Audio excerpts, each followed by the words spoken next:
Billin of Town Murf. Top Billin villains. Yo, top Billin villains. Listen, so I searched up your man Zach Charbonnet trying to get some stats right, and I run across this in the Google results. Some website said, could the Seahawks make Zach Charbonnet RB1 over Kenneth Walker? I'm like, damn, where have I heard that before? Hear me out real quick right here. Your boy Kenneth Walker is one of the best running backs in the NFL, bar none. He is extremely fun to watch, has extreme wiggle, right, boss? And that man is an explosive play waiting to happen. However, he seems like more of a nail. In a hammer and a nail situation, your man Zach Charbonnet is undoubtedly the hammer. Right here, MC Hammer himself will be proud of something like this. Look at this man quickly get vertical and bang! My God, lifting men's soul out of their body cavities. Look at this. I look how they do this, right? They have a great motion game in Seattle right there. You can see Geno Smith right here adjusting the protection. What you're going to get on this one is a trap play, right? So working with these gap schemes with a trap play. You can see this right here, Geno adjusting protection, playing with Jamin Davis here. They're going to work up to Jamin Davis right here. And, oh, great block. And then, pow! My man Butler right here took a cold one. Zach Charbonnet always changing that pad elevation right here. You can see him getting north-south, get up in the man's chest cavity, and he was like a hood ornament. Absolutely lifted his soul right there. He was reverse hang gliding. He was hanging on for dear life right there. His soul gone. His body will never be the same right there. He's going to be needing a service dog. All right, before we move on, make sure that you subscribe to the channel. Make sure that you're liking the content. And most importantly, make sure that you're sharing the content because sharing is caring. Also, make sure you get down and support real quality content. Make sure that you're hitting that thanks button. Make sure that you tip your waiter because you know I be serving that hibachi, baby. All right, back when I said that, you had some people take umbrage with it because it's thinking outside of the box. Now, this is coming from my play experience as somebody on the other side of the ball, really somebody on both sides of the ball who was once a running back, switched over to defense, played safety linebacker. So take that for what it's worth.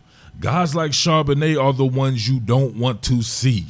You definitely do not want to see them first. Now, you had people make points, right? There's no right or wrong answer to stuff like this. It's all your opinion. In my opinion, I did not want to see someone like Zach Charbonnet first before someone like Kenneth Walker, although I find Kenneth Walker to be the better running back, the more talented, more explosive guy. It's just like how they say in boxing. You start with body blows, and then you start landing your haymakers, right? You soften people up with body blows. Zach Charbonnet is a body blow. Think about that. Watch him work this front side right there and then get north-south. That's what you don't want, right? Somebody who wants to get north-south no matter what. So on this particular one right here, I love these plays right here, man, with this offset twin set. I don't know how you want to discuss this or discern this right here. Obviously, it is 11 personnel, but the way that they had the tight end situation, man, with a tosser, that toss out here to Charbonnet, whoa, trippy himself, Kobe Parkinson, right, on the lead out. You have kind of a pseudo trail by your man Noah Fant here, who then reverses course to slice off backside there, right? Close off the gate backside there. Then you have Charbonnet continuing that trek till he can't no more, then he wants to get north-south. There's always going to be some type of physical collision with Charbonnet, even if he doesn't really want it to be. I love that right there. He continues to work play side there. You got Derek Brown, one of the best doing it right there. My man Derek Brown there continues to work off that, doesn't see that. He's like, oh, shit, I can go even more. Look at that right there. So you got him working right, and somebody's right in his line of vision and view right here. He's able to kind of sidestep that, continue on the track, gets a nice reposition there by Parkinson, continues on that, working off Derek Brown, cuts back on right there off of your man Brown himself right to center, and then get in north-south right there. This was one of Zach Charbonnet's better games. This was Zach Charbonnet's drive. The Seahawks really leaned on him on this drive here. You see the inside zone, getting vert, running through on tackles. It's always going to be a physical collision with him. You're going to have to bring your pads. He's going to change elevation on you there, right? You can see the aiming point there, inside zone. Flexing that real quick, getting it north-south. Good vision by this guy, right? Really good vision there. That's as much as you're going to get right there with him east-west. Brian Burns trying to swipe at it, not going to happen. Grugier Hill having to come right there. Multiple people on him there. Everybody thanking God that he didn't get to the third level, right? He's a third-level nightmare, right? That first level with the defensive lineman and onto the second level, of course, those guys are meant to be able to counteract somebody like a Zach Charbonnet as the linebacker, but you don't want him getting up on your third level because you know bad things happen when he does. Because he doesn't want to end up the next contestant on that Summer Jam screen, as my man Jay-Z once said. This time you have 21 personnel. Kenneth Walker going orbit motion. This absolutely makes them crash down. So you got this dude right here, who I think one of the best in the game, right? Between him and Breece Hall, maybe a couple of other guys as the top guy in the game, in my opinion there. Sends them crashing, no doubt about that. Then you get Zach Charbonnet right here pretty much on a sweep, getting it to the outside. Yeah, nobody wants to see that if you're a defender. This joint was nasty. I know y'all remember this right here. Straight getting it naked. Look at Curhan, okay? Paka! Look at that. Bink that man, right? He was done. Right? He was absolutely done. And then you see Deion Jones right here, right? He's trying to chase the man down. He's like, oh, God, this is not going to be good right here. And my man Franklin, right? Sam Franklin, coming from them Temple Owls, catches a cold one right there. Lowers the pad level and bing! Throws that man, right? Shoots that man across the end zone all the way into the crowd so he can get a better view. Right, he wanted him to have a better seat for this action right here because he felt he may have been too close right there, and bang, that was it. Let's check out it from this angle, from the end zone angle here. Curhan out there didn't do a damn thing, and then bing, Sam Franklin. Come on, Charbonnet turned that man into an organ donor. Let's be real right here. We have a brand new organ donor out there.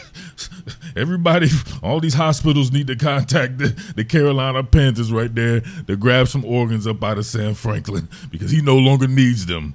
That's what I'm talking about right there. This is what you do not want to see. So if you start landing those bombs, man, I see this right here. Deion Jones, he had to pray for that, man. Listen, I didn't know he was a Muslim Aki as well, right? Like your boy, man. You know what I mean? Listen, big shout outs to my Muslim brother, right? My Aki right there. He's on his deen making salat right here, right? He's praying and he's hoping the best for Sam Franklin right here because he caught a cold one. But like I said before, those body blows, you start softening people up. Then you bring that cat, Kenneth Walker, with all that wiggle, with all that explosiveness and all that, man. To me, it's a no-brainer, right? But hey, I don't make the rules or whatever like that. Like I said it before.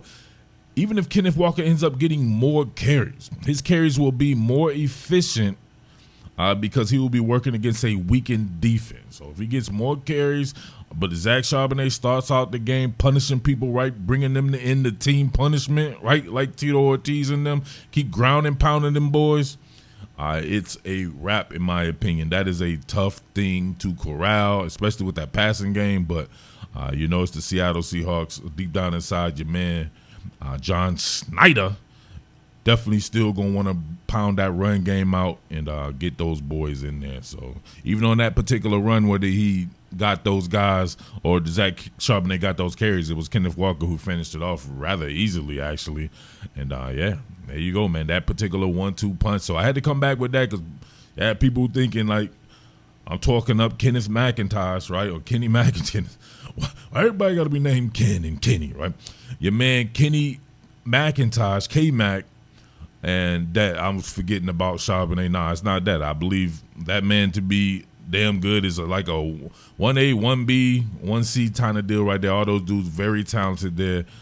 Definitely one of the better running back trios in the game, in my opinion. So let me know what you think about that, man. Are y'all still on that? A lot of people just couldn't see it. Let me know what you think about Zach Charbonnet being the man to set it up for your guy to hit home runs, he being Kenneth Walker. All right? As always, much love to everybody out there, man. Thanks for everybody for tuning in. Thanks for everybody for shouting out where they repping and all that as well. Keep that going if you want to. It's your boy, Murf, Jersey Murf, the Underground King, back at it again, baby. Salute. Strike the band. What more can I say? Top Billin.